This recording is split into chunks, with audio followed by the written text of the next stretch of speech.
Welcome to the Win, Make, Give podcast. Chad Hyams here and Bob Stewart over there. Now, I say that, folks, because if you're a regular listener, they won't have to back to back. But you'll know that Bob's been missing a little bit here and there as we recorded on a vacation. We recorded he was sick. We recorded he got stuck at an airport. So I'm auditioning this new co-host, and his name's Bob Stewart. Hopefully you'll do well. Bob, welcome to the Win, Make, Give podcast. Yeah. So what happened in the time I'm gone? You ran out of different ways to say hello. Like when I left, no, I saved that for our. I saved that for just our episode. Okay, that's not for the interviews. Got it. Okay. I'm good, man. I'm good to be back. You know, you can't see it, but I had a tan, but I'm pasty, and so it's gone. But you know, spring break with the kids and did a little vacation, and then I had a family medical emergency. I call them family. A good friend of mine, and we'll talk about that. I think maybe in our next episode. But I'm good. I mean, I would say it's good to see you, but that'd be a lie. So I get it. I get it, Bob. And it's just nice to have you back so that I can actually not have to focus fully during every episode, and I can zone out now and then so you can actually ask a question or two. I'll do it. Of course. I had to come back because it's like labor law rules or something? Well, I saw recently some statistic about like if you took every player that had ever played Major League Baseball, they'd fill up like 60% of the smallest baseball stadium out there. And I bring that up because I bet if you took every guy that's ever been a Navy SEAL, you could probably fit them all in the same stadium. Like I can't imagine there's been – Garrett, do you know how many Navy SEALs there's been? It's a little less, living and dead, a little less than 5,000. Yeah. So there was 31,000 professional baseball players in the history of baseball, and there's less than 5,000 Navy SEALs. So when I heard, Chad, that we were going to have a Navy SEAL on, I think our third, if I'm not mistaken. I think you might be right. The only thing I think we've had more exclusive than a Navy SEAL has been a Blue Angel pilot. Well, we had the same one on over and over. We had him twice, but I think there are even fewer Blue Angel pilots than Navy SEAls. Yeah. We like to get specific. We like those small exclusive groups. So Bob's now mentioned our guest today. It is interview. Our guest today is Garrett Unclebach. Yes, it's easy to say because it's spelled just like that, folks. So if you're looking him up later, it won't be hard to find Garrett. Garrett, welcome to the Win, Make, Give podcast. Yeah, thanks for having me on Win, Make, Give, aka the Bob Beatdown Show. I'm liking it already. So thanks for having me. All right, so team chat, hashtag team chat. All right, just wanted to make sure that Garrett's on the right side. I get the Navy SEALs and the Spartan founders. Bob, you can have some of the other entrepreneurs we've talked to. Chad, people always talk about, they're like, man, when the apocalypse comes, I'm coming to your house. And I always tell people, don't come here. I won't be here. That's probably smart. We all have, Bob and I have a friend, Ben, and if the apocalypse happens, it's get to Ben's house. We know that Ben's house is the place to be. It's a much farther journey for me. If Ben's the right kind of guy, he's probably going somewhere else. Oh no, he's got too many guns to go anywhere. No, his bunker is stocked. So okay. I feel like he's probably got like a tunnel under his house too, Chad, to like get out to the getaway boat or something. That would probably be true. Garrett, let me ask you before we even have you introduce yourself. Where would you go if the apocalypse happens? Give us all a hint. Where would a SEAL be found? That is not something I'm willing to disclose on the air, but it's not going to be the wonderful residential neighborhood I live in. Got it. Perfect. Okay. I remember a friend of ours, Liz Landry. I'll give her credit for it. She always says she used to live in Jacksonville, Florida.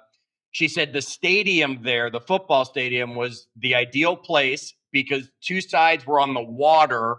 So it was easier to defend if the zombie apocalypse herd ever started coming, and she had to defend it. So I'm going to a place that people don't visit. Perfect. Got it. We'll look forward to ending this recording so that we can find out where that is and put it on our list.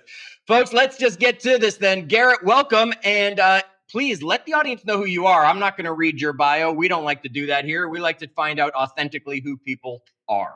Oh, awesome. Thank you so much for having me. It really is a pleasure and a privilege to be here. You guys already mentioned it. A lot of people know me as a former Navy SEAL. I did all my time at SEAL Team 3, went in right out of high school, and we can jump into that if you'd like. Some of the other things I do, been involved in construction, real estate, a lot of leadership, speaking, working with clients like Oracle.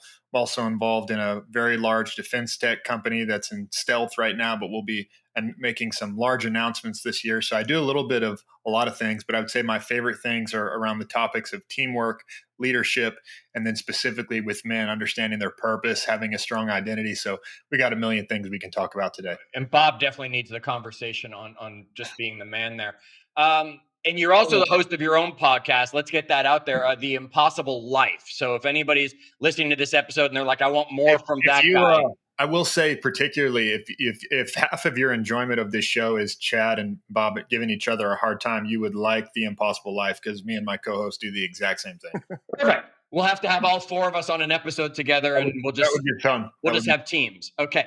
Bob, you've been missing for a little while, so I'm going to give you the opportunity to ask question number one and get this one started. Where do you want to go first? Garrett kind of set it out there. Let's talk about, you're coming out of high school and you decide you want to be a Navy SEAL. Yeah.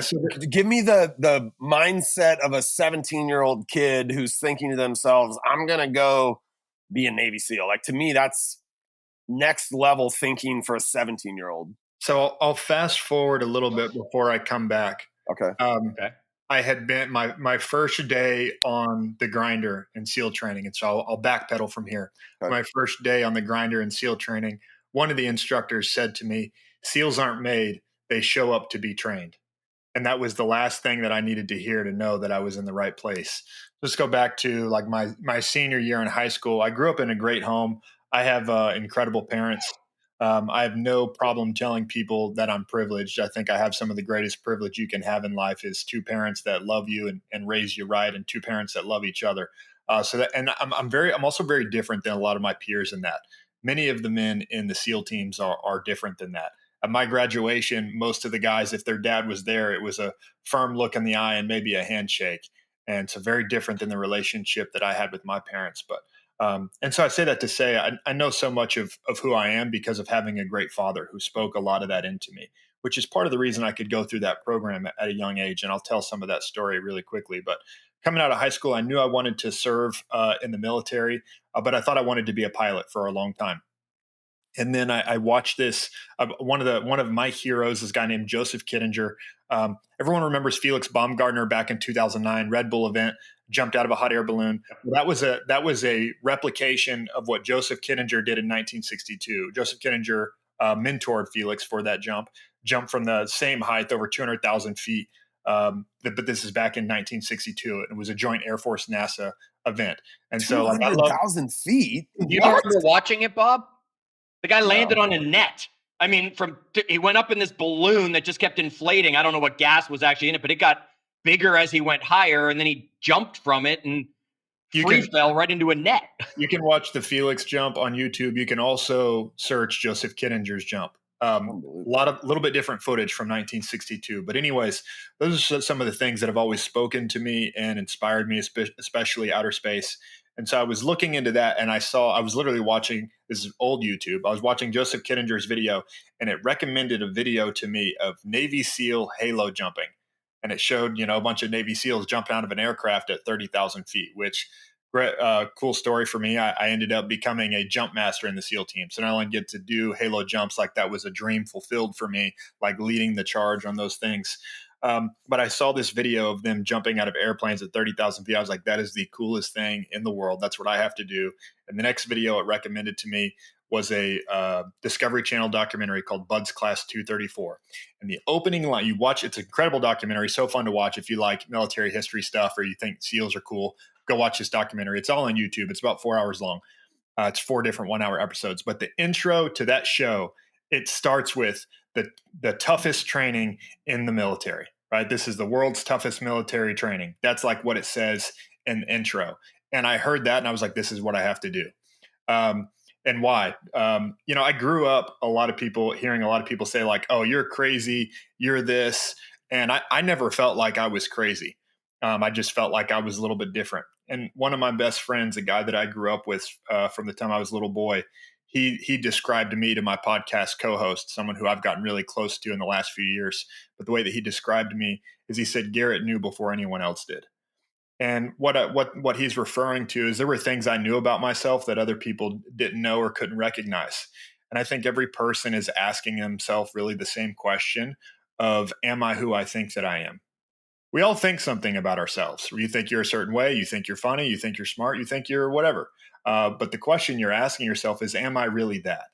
And life, marriage, many of the obstacles that we face, business ownership, they're a mirror. They're going to show you, you may think you're, capable of creating great wealth. Well, owning a business will show that to you. You may think that you're a good leader. Owning a business will show that to you, right? And SEAL training is all the same. It's a mirror. It's going to show you either you are or you are not who you thought that you were. It's also a little bit more severe. Many times in entrepreneurship, maybe you can say like, oh, well, that wasn't a fair chance. That mirror is broken, essentially, is what you could say. But for SEAL training, they basically chain you down in front of the mirror and pull your eyelids back, and you either are or you are not who you thought that you were. But so going into that program, I really thought like, man, this is the program that I was designed for. They're going to pay me to do these kinds of things. And there are some ways that I was very prepared. There were other ways that I was not very prepared. I was one of only 2 in my class under 20 years old to make it through SEAL training. The average age in my class was 24, college educated, played sports in college.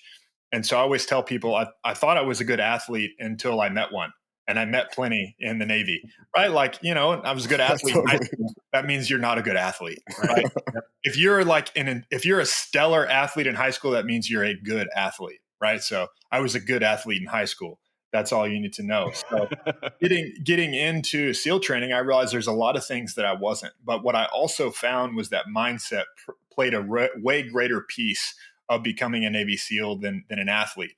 Because if it was just about athletics, they would recruit from the best athletic program. If it was just about, how good can you shoot, how good can you swim, whatever, they would recruit from those programs. But the people who make it in that program are people who respond really well to failure.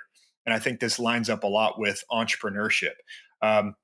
There was a guy in my class. This is fun, right?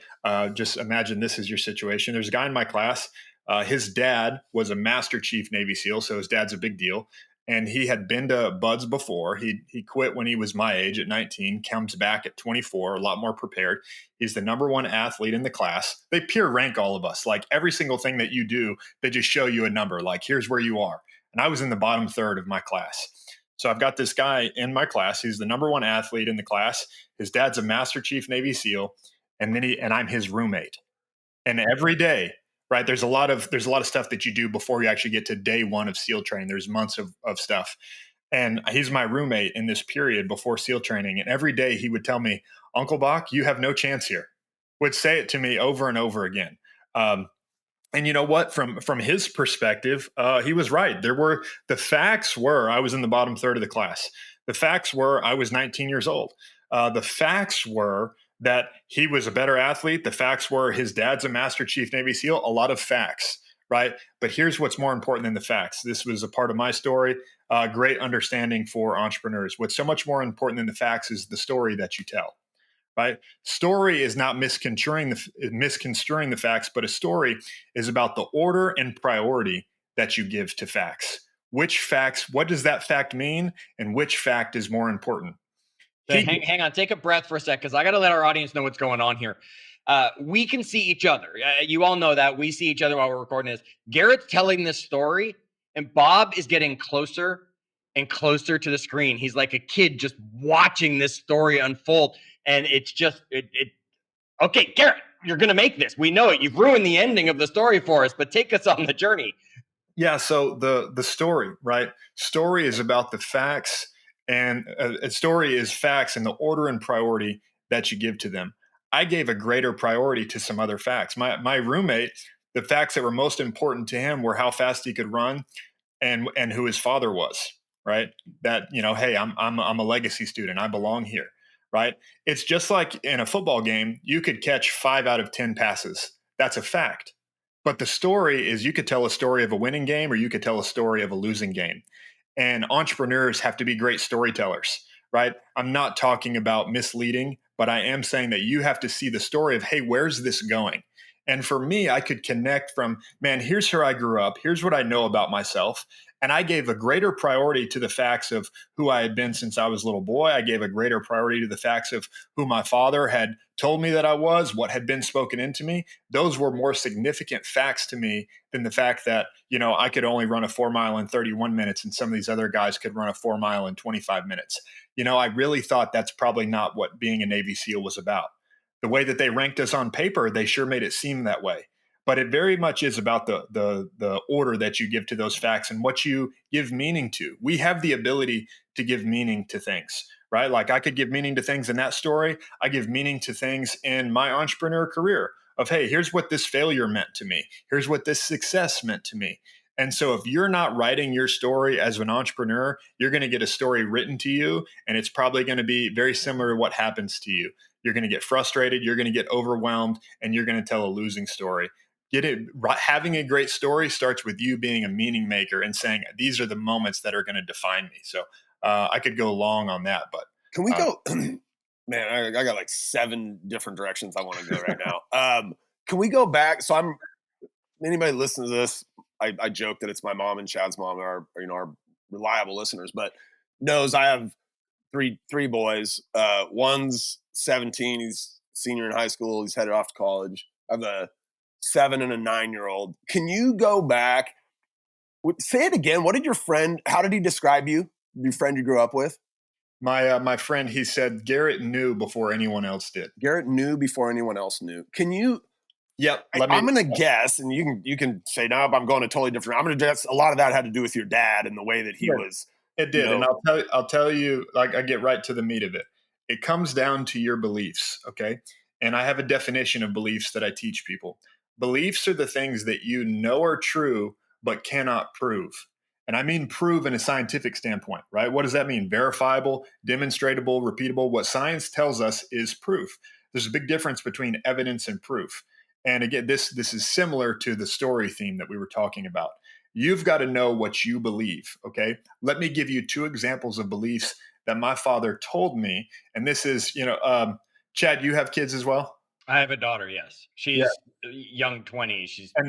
She's beyond that young age, but yes. And I'm sure much of your audience has children as well. And so this is also a huge. And some of them are probably listening. The kids themselves are in the back seat listening right now. So I love it. So much of this is also some parenting advice. I've got some young kids, so I don't give parenting advice from, hey, I'm a parent. I give parenting advice from being a son, and I had a fantastic father.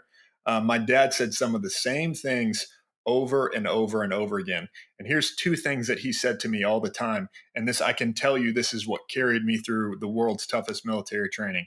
For one, my dad would always say to me, God has a plan for your life. And whether you believe in God or not, what that is it's a purpose statement, right? Saying that your life has meaning. There's a reason that you're here. And, as I got older and now that I have some young kids of my own, I also realized what my parents were doing. That wasn't just giving me purpose. It was also peace for them. When I think about who I was at 13 and 15, like my parents watched me risk my life. My dad watched me free climb a cliff right in front of him where I could have fallen and died. And I slipped climbing that cliff. Like I had a piece of the rock come off and I was literally like Tom Cruise hanging by one arm. I can't imagine now being in my dad's shoes, watching me at that age doing that. My parents were also speaking peace on themselves when they would say, son, God has a plan for your life. That's also peace for them, knowing that like, hey, it's not our job to just protect you all the time. God's going to protect you. Right. But that's a purpose statement. Here's the second thing my dad said to me all the time. And by the way, you can't prove that. Cannot scientifically prove to you that God has a plan for your life. I could show you a great deal of evidence in my life, though. Second thing my dad would say all the time, he'd say, you can have anything you want in life if you're willing to pay the price for it. Not you can have whatever you want. You can have anything in life if you're willing to pay the price for it. I now also pair that with a great piece of Ray Dalio wisdom. Ray Dalio says you can have anything you want. You just can't have everything you want, meaning you have to choose and choose wisely. But what my father was saying is that you can have anything you want if you're willing to pay the price. That's potential. He didn't say you are great. He said you could be great if you want to be. You could be great if you're willing to pay the price for that. And again, that is a belief. I cannot scientifically prove to you that is true, but I have staked my life on it. And there's a big difference. A lot of people, let's just talk about a big issue. A lot of people say like they believe in God.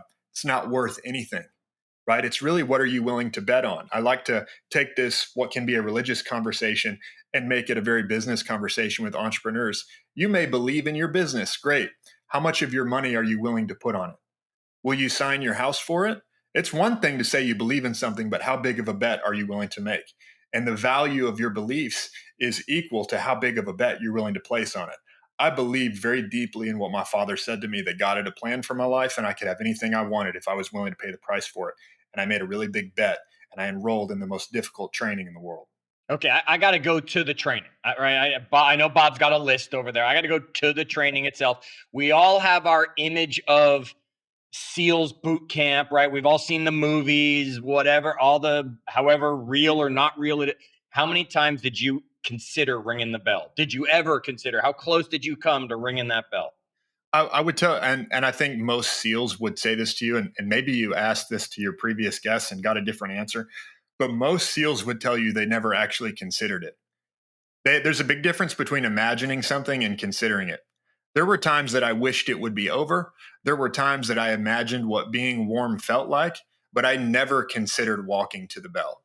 And let me talk about that for a second, too. You know how in athletics we have like multiple forms of energy. You know, like you have sprint energy. I don't know what sports or athletics you guys are into, but you got like sprint energy. That's like your glycogen system. But you also got like base energy that's supposed to last for a long time. And motivationally, we operate the same way. You need to have like some core purpose energy. That's like your fat storage, right? This is how you run a 100-mile race. You got to have a base. And I'm not justifying being fat so that you can run 100 miles, but your body does have an energy system that is meant to last for a long period of time. And that's purpose. But what's supposed to go with that is discipline. Purpose and discipline go hand in hand. Discipline's kind of like your glycogen, your sprint energy. If you sprint, you're going to burn out all your glycogen in a short amount of time. However, we're still supposed to have that ability. A lot of people try to rely on discipline as like their long-term fuel, and it doesn't work that way. People come to me all the time, Chad. You're like, oh, Navy SEAL guy, like you're so disciplined. How do I be disciplined? And I'm like, I'm sorry to burst your bubble. I'm probably not as disciplined as you would think that I am. I'm extremely purpose driven. Everything that I do is for a purpose, and I know why I do it. And it's similar to what Viktor Frankl said. Viktor Frankl said, a man who knows his why can deal with almost any how. Many people are familiar with that. And that is really the power of purpose fuel. It does take some discipline, however, to stick through in the tough times. And when I was going through SEAL training, I had my big noble reasons of why I wanted to do something. But I can tell you, I also had some other secondary, tertiary motivations. One of those motivations was I don't want to call my dad and tell him I quit, because my dad's one of the most important people in my life. When I was going through Hell Week, I was observant of some of the people around me, and I also had the opportunity to help a lot of tadpoles. Tadpoles is what we call wannabe Navy SEALs, because the colloquialism for SEALs is frogmen, and so tadpoles are wannabe frogmen. I helped a lot of tadpoles go through the program, and so both in working with them and in some of my peers, I found what is really the outlier in people who quit. And I think this isn't just for SEAL training; this is for life. You ask people who make it through Hell Week, which is the hardest part of SEAL training. Starts on Sunday, goes till Friday. You'll run over 200 miles. Most of that's on the sand. Most of that's with a boat on your head. I could go on and on how brutal it is. Watch the documentary. You get to the end of Hell Week and you ask guys, how did you do it? How did you complete the world's toughest military training? And every single one of this is the common denominator. Every single one of them will tell you a story that's not about them. Guy says, oh, well, this guy in my boat crew. Another guy will say, well, I thought about my mom. Another guy will say like, oh, well, my dad. Ask somebody who's made it through that program right after they finish it and say, how did you do it? That what comes out of their mouth will be a story that's about something that's not them. Ask someone who quits, right? Like if you make it to Hell Week, you are just to get through the first 3 weeks of SEAL training and start Hell Week, you are an elite person.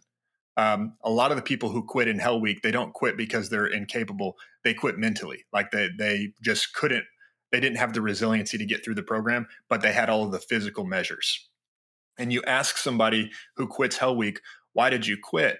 What they'll say something that I can summarize into this statement. I just decided I don't want to do this anymore.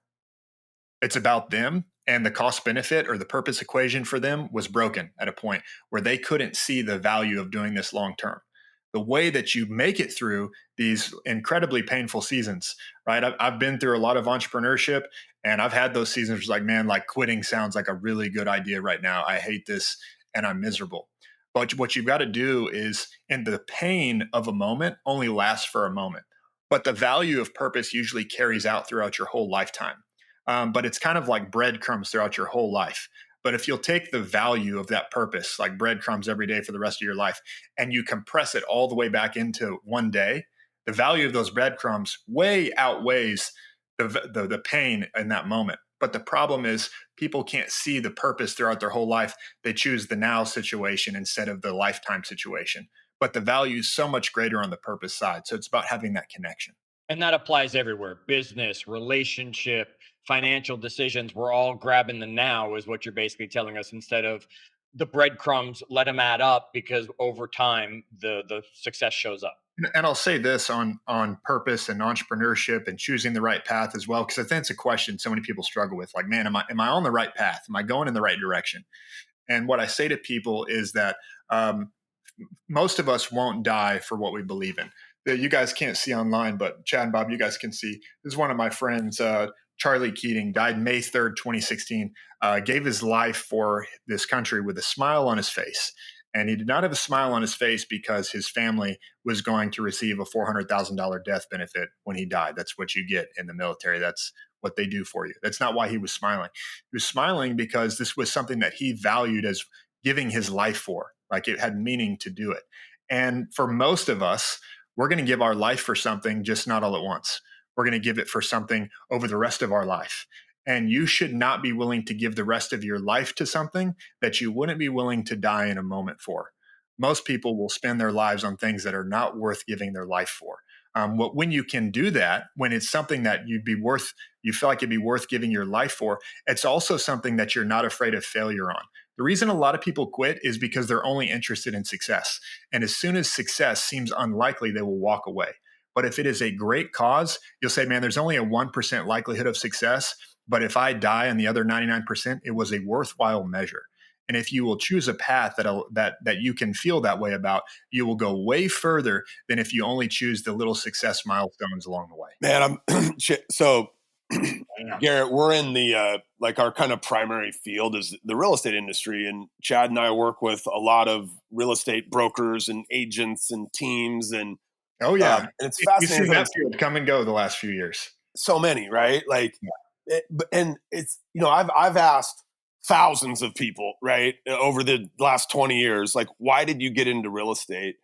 And I can't think of one example where like the really successful, the people that end up at the end of the day, a year in, 5 years in, 10 years in, building really successful business. And real estate is one of the great industries in our country where you can, with almost no education, right, like formal education, like literally the sky's the limit. But almost every single one of the people that's built these big amazing businesses, their why has nothing to do with them. It's always something else. It's it's a legacy for my kids. It's my mom's story is to put her grandchildren through college. It's and just person after person. That's not the majority of the answers we hear. Most of the answers we hear are, oh, you can make good money, or there's a ton of flexibility, or If that's your answer, I know you won't make it very far. 100%, right? And I'm maybe now just tying this all together. It's fascinating. When the purpose is bigger than you, that's how you can live a life that's bigger than yourself, right? If it's only about you, you'll quit as soon as you don't want to anymore. But if it's about something greater than you, so let me give an example on like the purpose discipline equation. We just plucked a random member of your audience out and brought them on the show, and I said, all right, meet me tomorrow at 4 a.m. We're going to run a marathon. Yes, I'm there. Bob's not answering that call. The likelihood, and even if you had an audience of runners, the likelihood that someone in your audience just plucked out would be willing to do that is low. However, let's change the equation a little bit. If we pull and I'm talking about that they could complete that. And I'm not a great runner, but the test is, can you keep up with me and finish a marathon starting at 4 a.m? Let's change the equation a little bit. Let's pluck a member of your audience out, and maybe they're not even a runner, but here's what I say to them. You have to meet me tomorrow morning at 4 a.m. and run a marathon with me, or else something terrible is going to happen to your family. Yes. probably 100% of your audience members could complete that in that situation, right? Yes. And that alone shows you how you're capable of so much more when you do something that's not for you.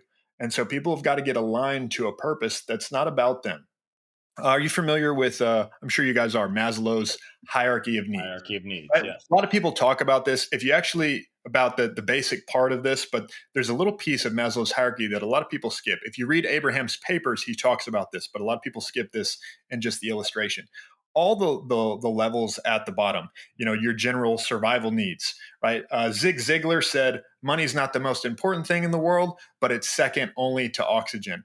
And that's true, but money's not going to make you run a great race. But let's just start with oxygen for a second. If I hold you guys underwater, you will fight harder than you've ever fought before to get back to air. But once you have it, you don't desire it anymore. That's it. I've never met somebody that has a lifetime supply of oxygen bottled up in their basement. They feel like once they get some, like that's enough for me. Okay. And so move up the ladder. Your basic survival needs, move up to food, move up to relationships, and move up even to the fourth level where money is right. It's a different amount for people, right? Maybe I'm a 1 cheeseburger person. You're a 10 cheeseburger guy. At some point, like 10,000 cheeseburgers isn't any better than 5,000 cheeseburgers. And money operates the same way for people. Most people are either running from pain or running towards pleasure. And both of those work really well for a time, right? If you run from pain, you can get pretty far until you get away from the pain. Then you have no longer a desire to run. If you run towards pleasure, the closer you get to it, you start to get a little taste. This is the top out $4 million net worth, bought a Lamborghini. I'm a big shot now, and I no longer have the fuel to run really hard and do big things, right? Because I've gotten what I was after. But the very top of Maslow's hierarchy of needs is self-actualization, or what I call purpose. And Abraham talks about this in his paper. Very different than all the other levels.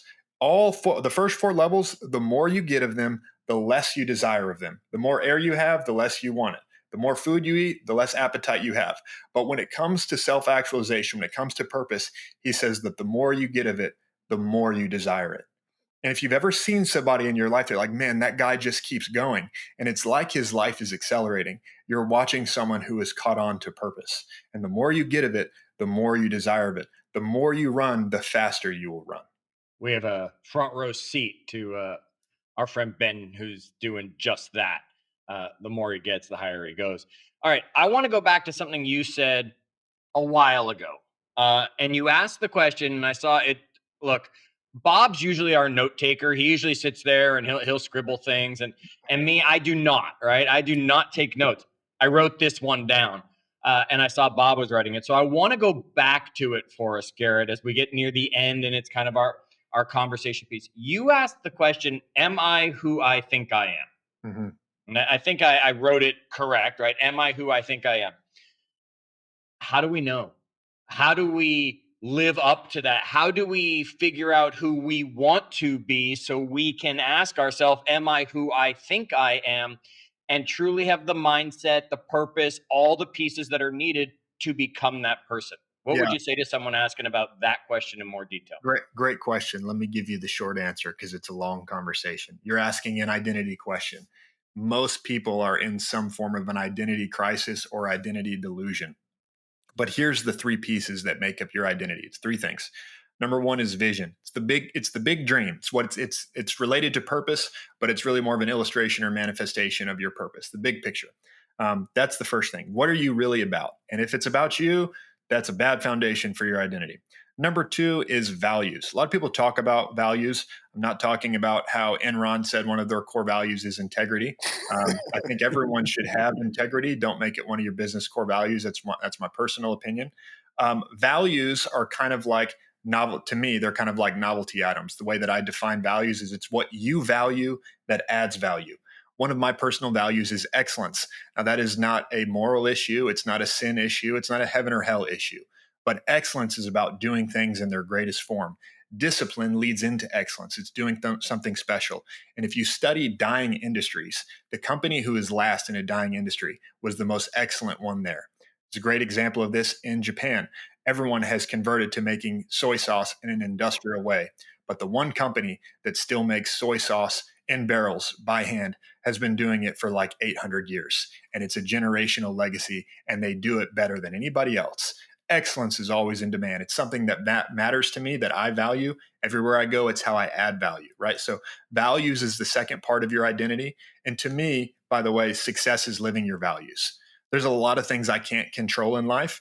Living my values is one of them. And that's my personal definition for success, right? So vision, values, and the third thing is beliefs. We talked about those already. Beliefs are the things you know are true but can't prove, right? It's really the fact, what are you staking your life on? And if you have shaky beliefs, you're going to have a shaky identity. Okay.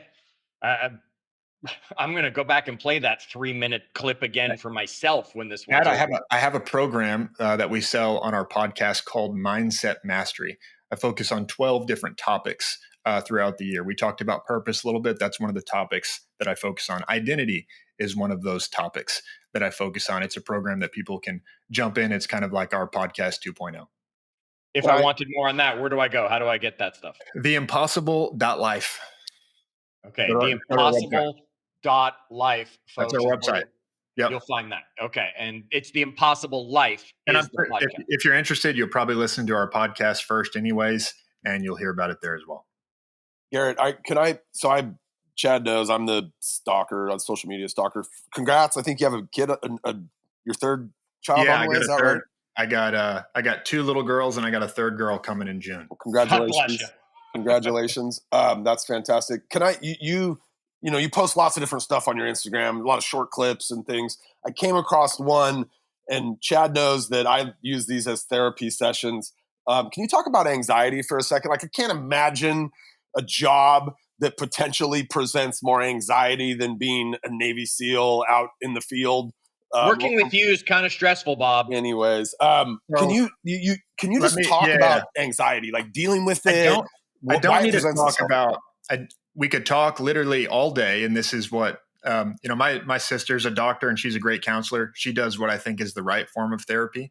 I think there's also probably, and you know what, doctors can criticize me for it, but I would say there's a lot of wrong forms of therapy out there. 100%. One of them would be talking about all the sources of anxiety. It would do no benefit for me to talk about all the sources of anxiety, because it would just make me anxious. Probably we find new ones every day. So let me talk about the solution. Okay. Right, the opposite of anxiety is peace. And people say they want freedom, they want financial freedom, all these things. What people really want is peace in their life. And let me tell you where peace comes from. Most people think, and this is anxiety. Most people think that peace, man, if I just knew what was going to happen, if I knew what Trump was going to do, if I knew what the stock market was going to do, if I knew what my job, my spouse, whatever, if I knew what was going to happen, they think that's what peace is. So they're looking for certainty. They say the opposite of anxiety is certainty. If you think this life is about certainty, you're in for a struggle. Peace doesn't come from knowing what will happen. Peace comes from knowing what you'll do. Right? This is my peace, Ben. Bob, if the stock market goes up, here's what I'm going to do. If the stock market goes down, here's what I'm going to do. If my business fails, I already know what I'm going to do. If my business succeeds, I already know what I'm going to do. Why? Because I know who I am. I know how I'll respond to situations. I know the plan that I have for my life. I know the plan that God has for my life. So struggles may come, struggles may go, but I have peace because I know who I am and what I'm going to do. I don't need to know what's going to happen. If you think when I'll finally have peace when I know what's going to happen, you will die anxious. That's really good. I might like those couple sentences might be some of the favorite things I've heard that I can remember on this podcast. We might have to print them, put them up on the wall for you there, Bob, so you can remember. Folks, knowing what I'll do. That's so good. We've been talking with Garrett Unclebach. He's the co-host of the Impossible Life podcast, former Navy SEAL. You can check out his podcast. You can check out the website, theimpossible.life. Obviously, you can follow him on Instagram. What's the handle? Garrett Unclebach. That's pretty obvious. All right. So another reason for not he's a Navy SEAL. He's super good looking. Now you guys can't see him, and he's got his name on Instagram. Bob has issues with this one, Garrett. Bob really has issues. Bob, I always joke, but people aren't sure if I'm joking. I am the only Garrett Unclebach in the world. So Garrett, my wife was the only Erin Ortley. Her last name is Oertli. She was the only one in the world. She married me. She's now Aaron Stewart. I got a kid I went to high school with, Dwayne Stewart, that's married to an Aaron Stewart. So My wife is mad. She's an Aaron Stewart now. She used to be a Garrett Unclebach, a unique one of one. That's a Chad Hyams. There you go. My co-host is Nick Surface One, and when I met him, I go, "Yo, man, what's that all about? You got somebody else out there that's." I guess you're not the real Nick Surface. You're going to have to do something about that. Yeah, Bob stays up till like 12:01 to attempt to register websites with his own name. It's never going to happen. Folks, you still love him. He's still Bob Stewart, no matter what his handle is. You want to find out more about Garrett? He's on Instagram, Garrett Unclebach. It's the Impossible Life podcast. Garrett, thank you so much for joining us here on Win Make Give today. Yeah, really good. It's been some fantastic stuff. I know I'm going back and listening to this episode again and taking a lot more notes. Folks, share this one. You know, when we get someone like Garrett, that we know there's value coming, share this episode with someone, get that out there. You should be subscribed so these episodes show up automatically. You don't need the discipline. Just click the subscribe button. The podcast will do it for you. You don't even have to think about it. And folks, until our next episode, do good.